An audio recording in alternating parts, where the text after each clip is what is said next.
Last night, millions of Americans tuned in to one of the most shameful hours we have ever seen on cable television. With contempt for the facts, disregard of the risks, and knowing full well he was lying to his audience, Fox News host Tucker Carlson ran a lengthy segment last night arguing the January 6th Capitol attack was not a violent insurrection. By diving deep into the waters of conspiracy and cherry-picking from thousands of hours of security footage, Mr. Carlson told the bold-faced lie that the Capitol attack, which we all saw with our own eyes, was somehow not an attack at all. He tried to argue it was nothing more than a peaceful sightseeing tour. Can you imagine? A nonviolent demonstration, a perfectly fine and appropriate instance of people expressing their opinion. I, so many others who were here in the Capitol, and millions of Americans are just furious with Tucker Carlson and Kevin McCarthy today.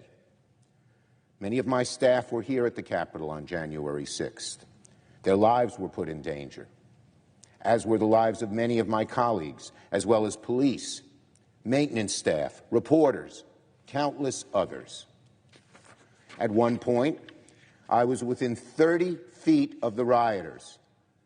One of them, I was told, shouted out, "Let's get him," before my detail pulled me away and we ran in the other direction.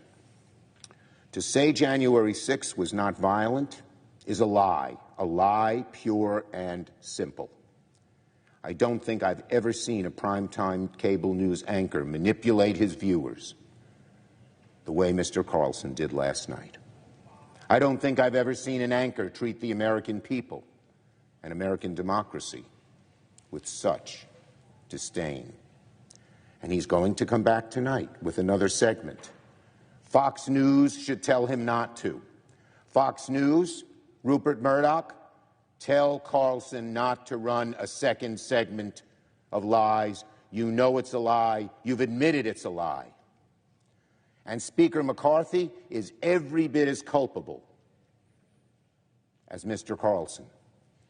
Speaker McCarthy's decision to share security footage with Fox looked like a mistake from the very beginning.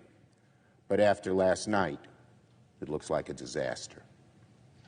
Speaker McCarthy has played a treacherous game by catering to the hard right. He's enabled the big lie and has further eroded away at our precious democracy. When people don't believe elections are on the level, that's the beginning of the end of this bold experiment in democracy that has gone on for more than 200 years. It's all the more shameful because Speaker McCarthy knows precisely what kind of customer Mr. Carlson is. He's not surprised by this outcome. What a low point for Speaker McCarthy. What a low point for Fox News. As reporting on the Dominion lawsuit shows, Mr. Carlson had no problem admitting behind the scenes that the big lie is pure garbage.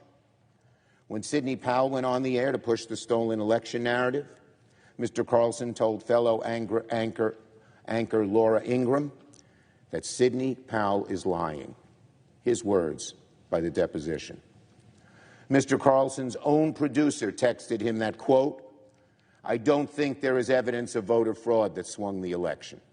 They know full well they've been lying, and they're doing it anyway.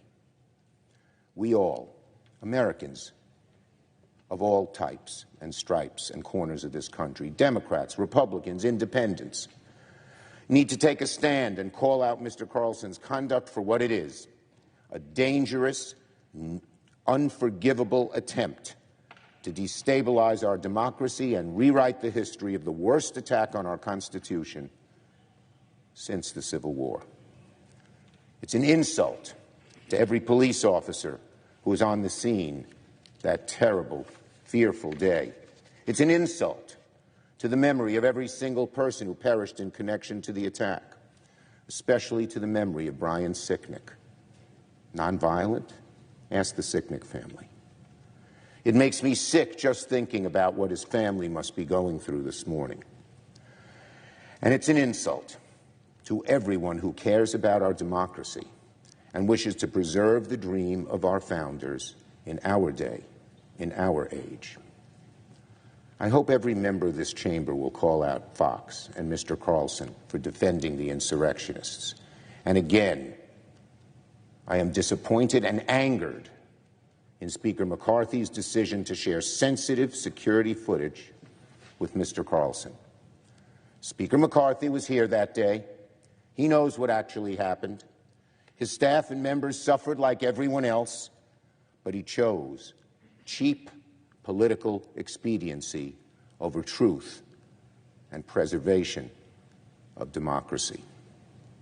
I condemn Mr. Carlson for siding with the enemies of democracy. I strongly condemn Speaker McCarthy's actions and fiercely oppose his decision to share this footage with Carlson. I urge Fox News to order Carlson to cease propagating the big lie on his network and to level with their viewers about the truth behind the efforts to mislead the public.